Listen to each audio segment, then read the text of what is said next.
Hi everyone, my name is Edward Sarich and this is a lecture entitled Linguistic Differences Between Japanese and English for Kokusai Bunka Gaidan. Okay, so before we begin, let's look at some important vocabulary that might help you understand the lecture more easily. First of all, the term linguistics is Gengo Gaku. And when you talk about an L1 or a first language, it's usually your Bogo, whereas an L2 is the second language that you're studying, or a Daini Gengo. So for example, for Japanese people, your L1 would be Japanese, and your L2 would be probably English or some other language.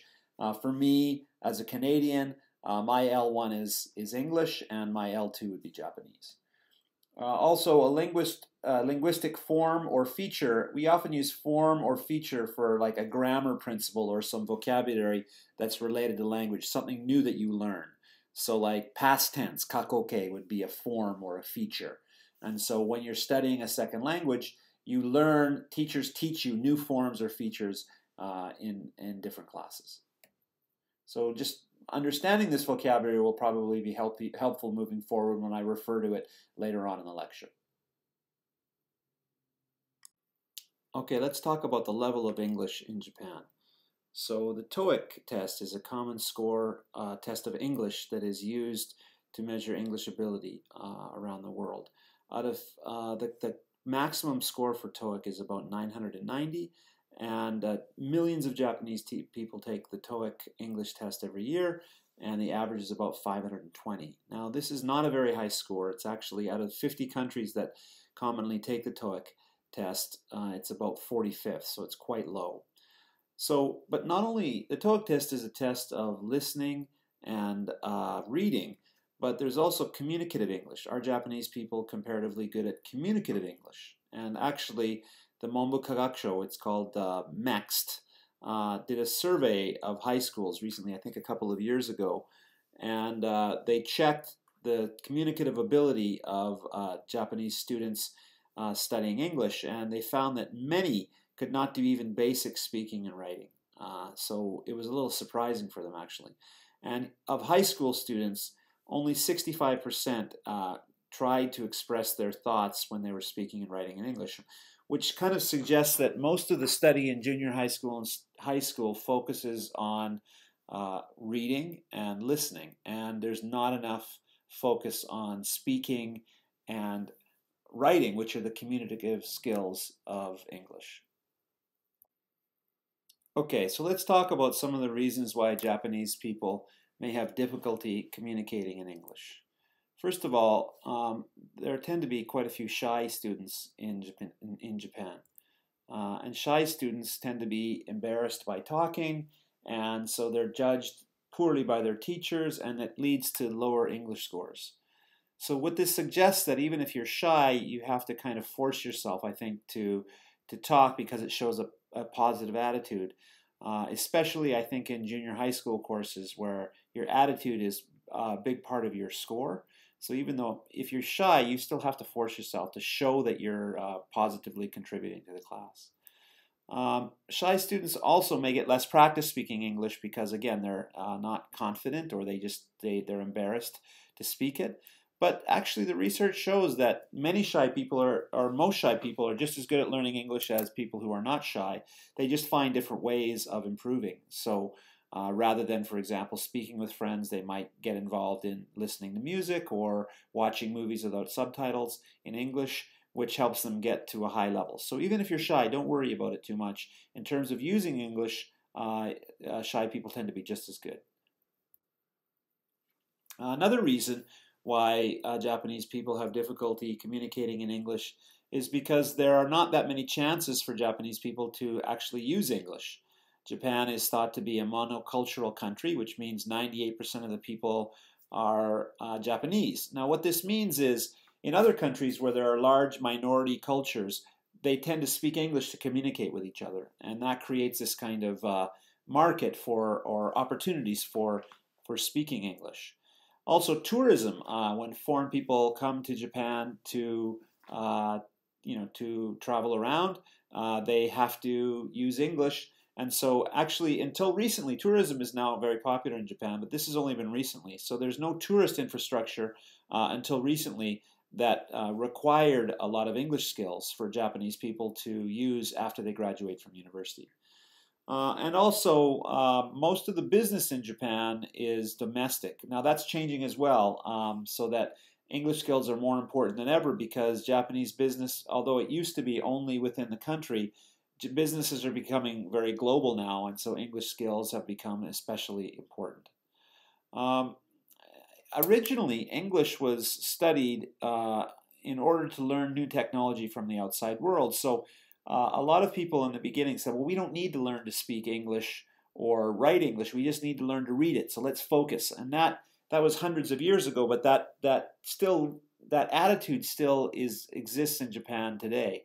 Although, again, it is changing as the world becomes very multicultural and as access to things such as YouTube, we're kind of seeing this global culture overtaking the world, and so English is becoming much more important to communicate. There is also the feeling by some Japanese that communicating in English might somehow be at the loss of Japanese culture. So for many years, English education focused on reading and listening, because if we focus too much on speaking and communicating, it might kind of be at the loss of Japanese culture. But again, I think that's changing. That might have been so in the past, but because of so much exposure to foreign culture, especially American culture, I think English is I think we're moving towards a global culture rather than, just a Japanese culture or an English culture.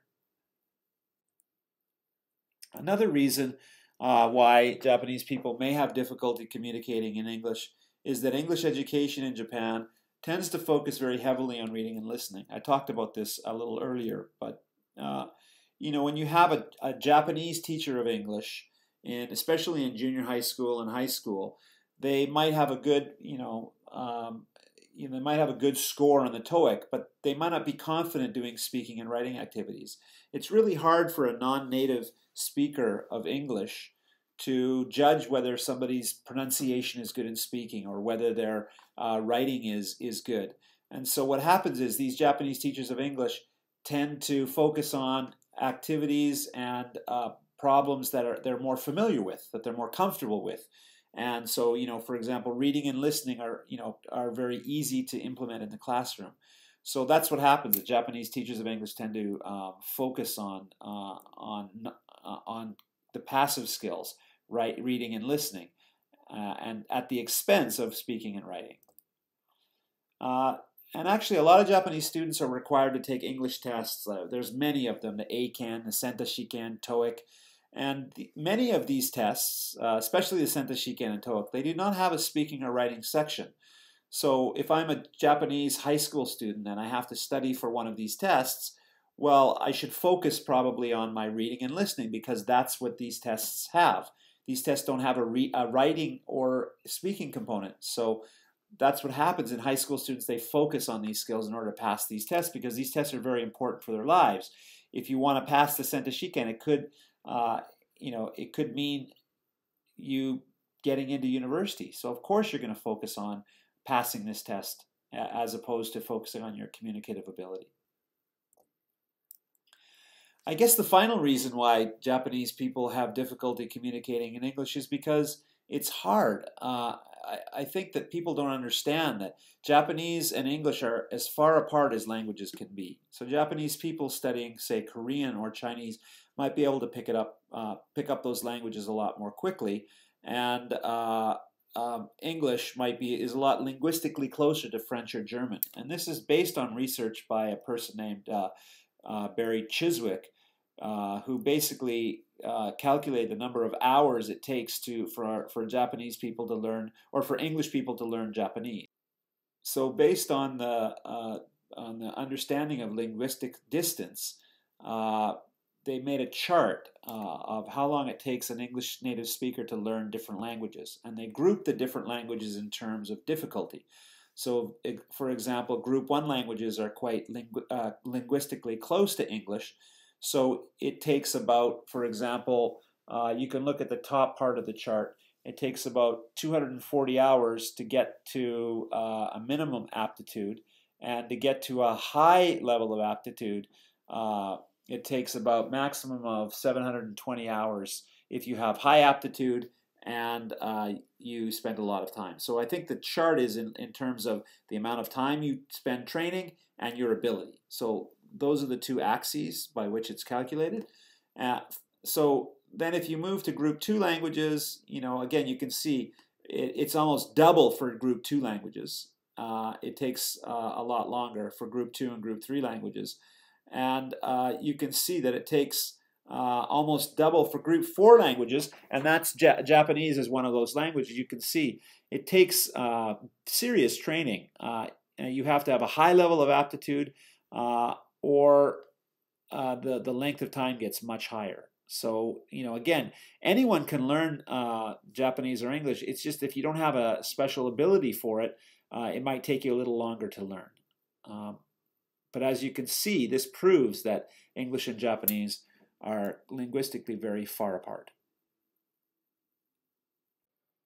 Okay, so moving on from whether Japanese people are able to communicate in English and how well they communicate in English, let's look more specifically at how English and Japanese are different and what makes it so difficult for one group to learn the other group's language.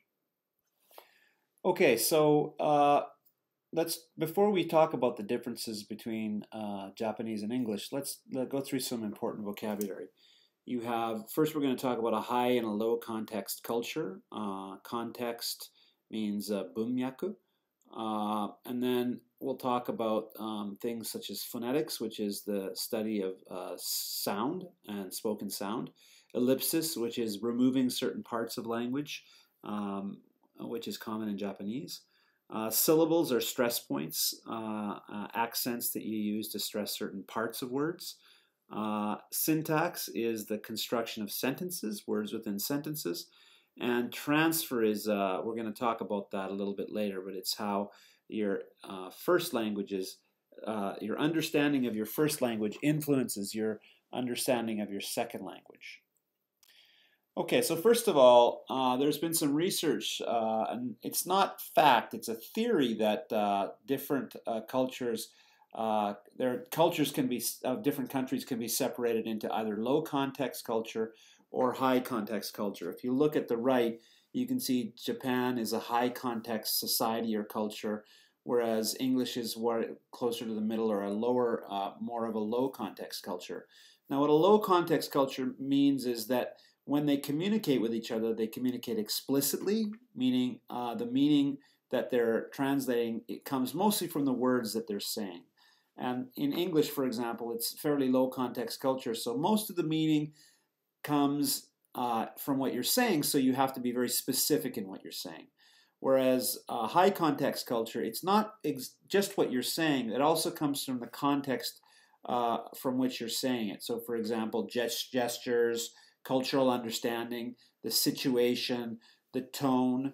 For example, if I'm talking in Japanese to somebody older than me, I might change my language. Or, in Japanese you might say, you're tired, but you just say the word tired. You can omit or remove some words because people can understand by the context.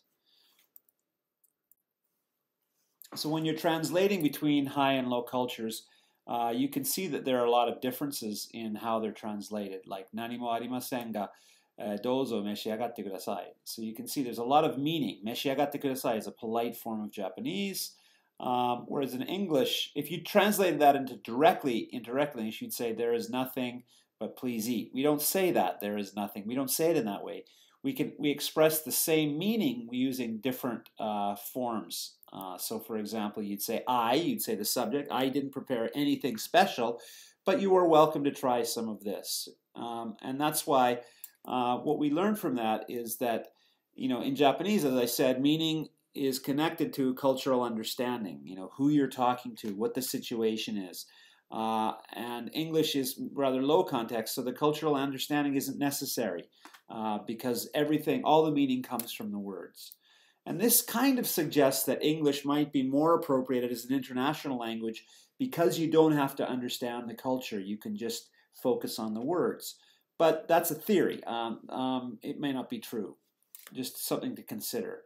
If you had a language that's from a high context culture used internationally, it would be difficult because you at some point have to understand the culture in order to be able to communicate, which I definitely feel that speaking Japanese, in my trying to learn Japanese, I've become a little Japanese, just because I have to have so much cultural understanding in order to communicate with people.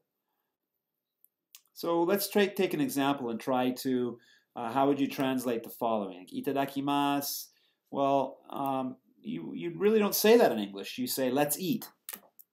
But you don't even say that. So if I said, let's eat in English when I was eating a meal, people were like, okay, but you don't have to say it. So in Japanese, like starting something or finishing something, gochisousama deshite, itadakimasu, are common, but we don't do that in English as much.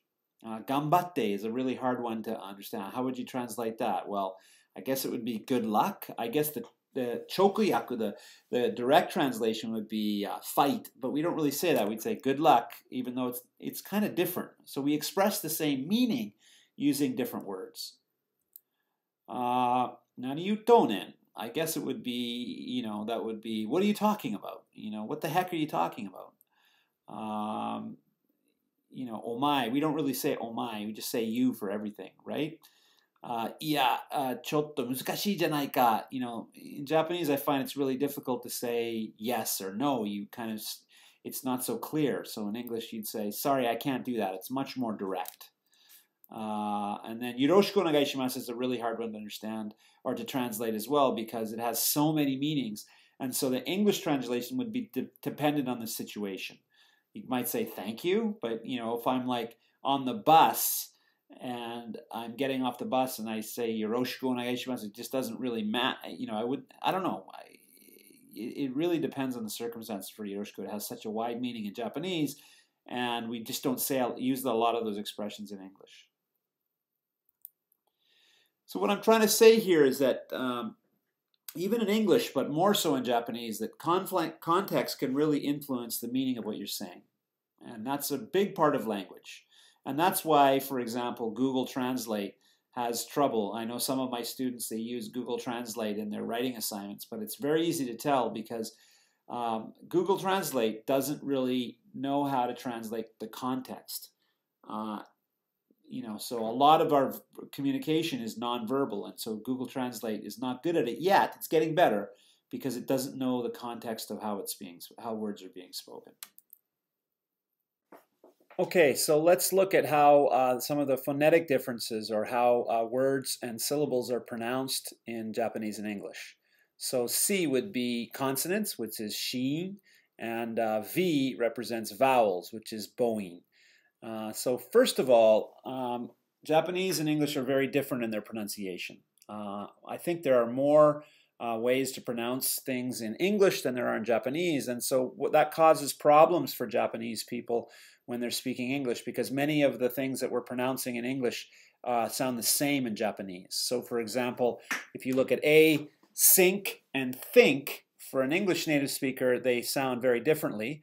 But they're both pronounced in katakana English, or katakana, they're pronounced shink.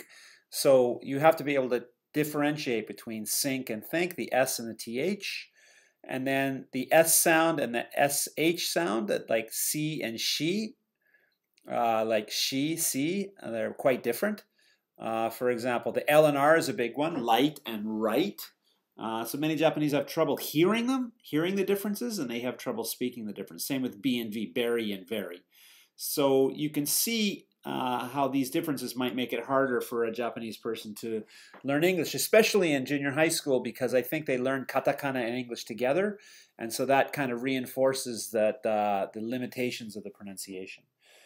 If you look at number 2, the combinations of consonants and vowels are different between the languages.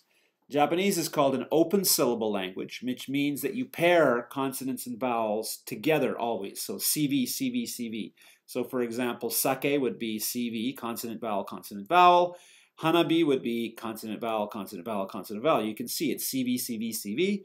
Or even like a long word like mononoke hime would be CV, CV, CV, CV, CV, CV, CV. Okay? So most Japanese words end in a vowel. So Japanese people, when they pronounce English, they tend to want to, because again, they're influenced by their first language. They want to end things in a vowel. So in English, if we said, I think my teacher is kind, a Japanese person who doesn't speak English very much might say, I shinku my English teacher is kind. So you can see that it sounds kind of Japanese when you speak like that, and that's because of the influence of katakana on their understanding of English.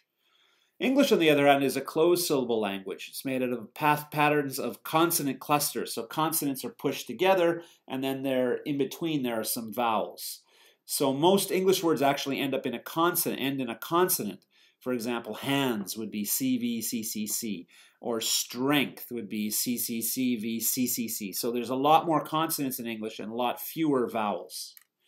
So we have an open syllable language in Japanese and a closed syllable language, which is consonant clusters in English. There's also differences in accent.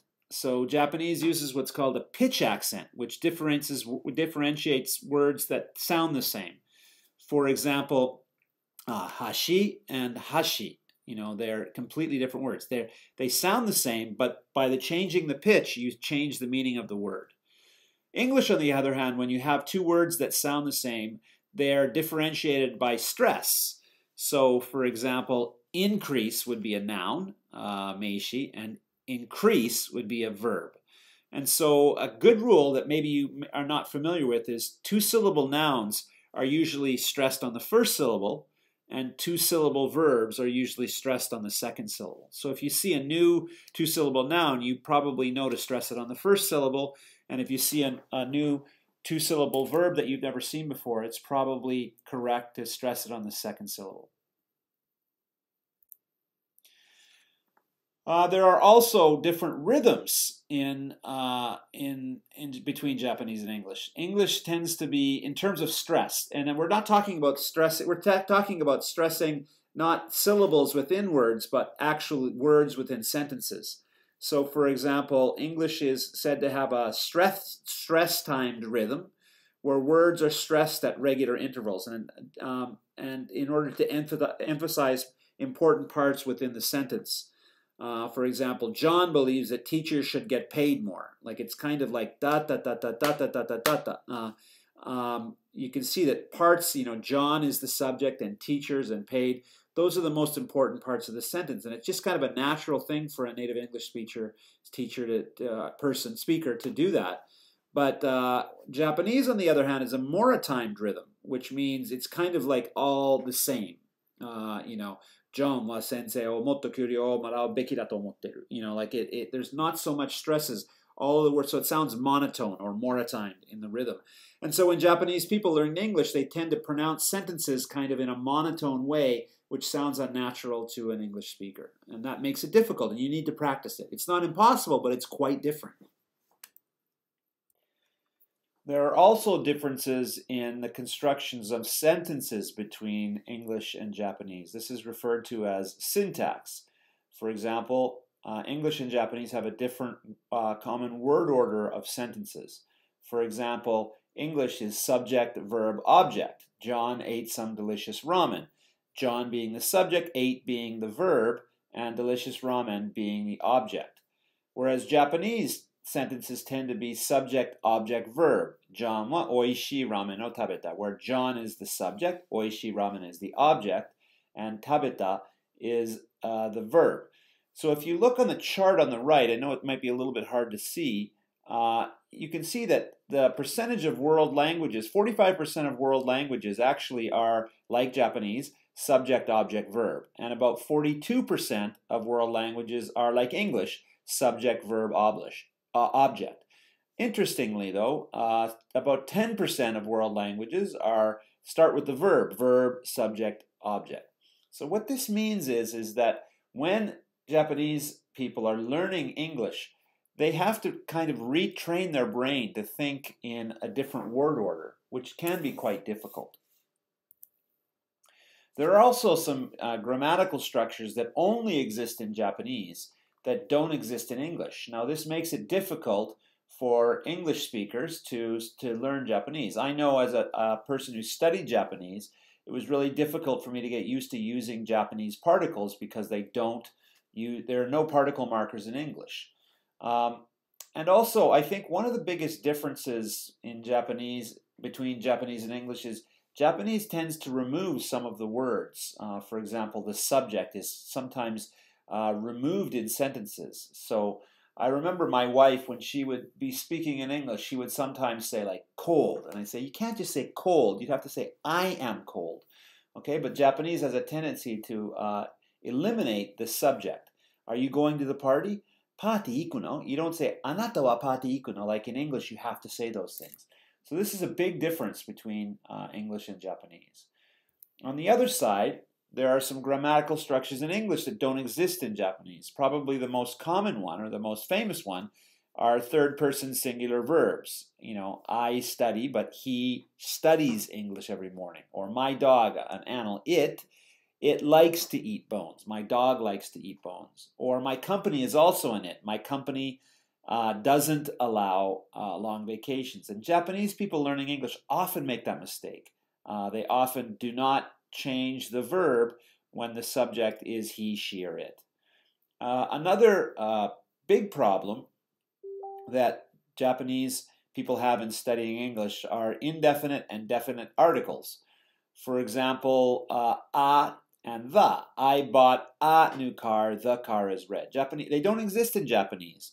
And so these two grammatical structures, third person and indefinite and definite articles, are extremely difficult for Japanese people to remember to use in their writing and in their speaking.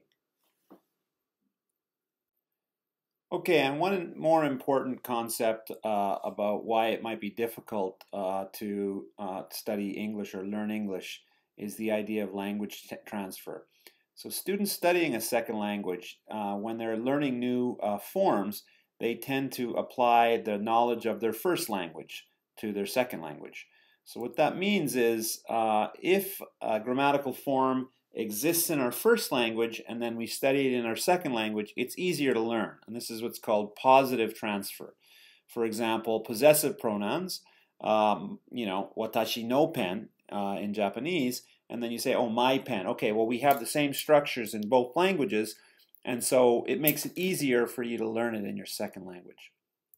However, negative transfer can occur when there are new structures that don't exist in your first language, when you learn new structures in your second language that don't exist. For example, this is a pen. Remember I talked about indefinite articles? They don't exist in Japanese. So when a Japanese learner who's studying English encounters this new form, this new grammatical form, they look back to their first language, but it doesn't exist. And that makes it especially hard to remember. Now that's what's called the theory of language transfer. Now it's important to note that this is not always the case. Okay, it does not always occur, but it could explain why Japanese learners constantly have trouble with things such as third person and indefinite and definite articles that we talked about before. So not always, but it could account for it. It could be a reason. Okay, so let's finally finish up with some conclusion. What does this all mean? Well, I think what people need to understand is that studying another language is hard, especially a second language, because consciously you're going to have to learn everything. Although there's help from your first language, you have to learn every word you have to learn consciously, and it takes a long time. And English is especially hard for Japanese to learn, as I pointed out. It takes a lot longer for Japanese to learn, not because they're not good at it, but just because the languages are so far apart. So just be patient and don't give up, because you can learn. I'm certain you can.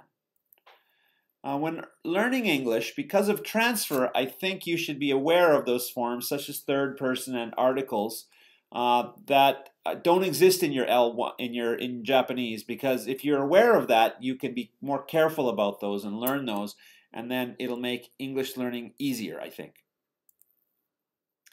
I think another thing that people overlook is that I think one of the reasons why you should study another language, it doesn't have to be English, is that learning a second language makes you appreciate more your first language. I think Japanese, for example, is very expressive, and it's also very you can express yourself very clearly in a short time. I think English takes longer to explain.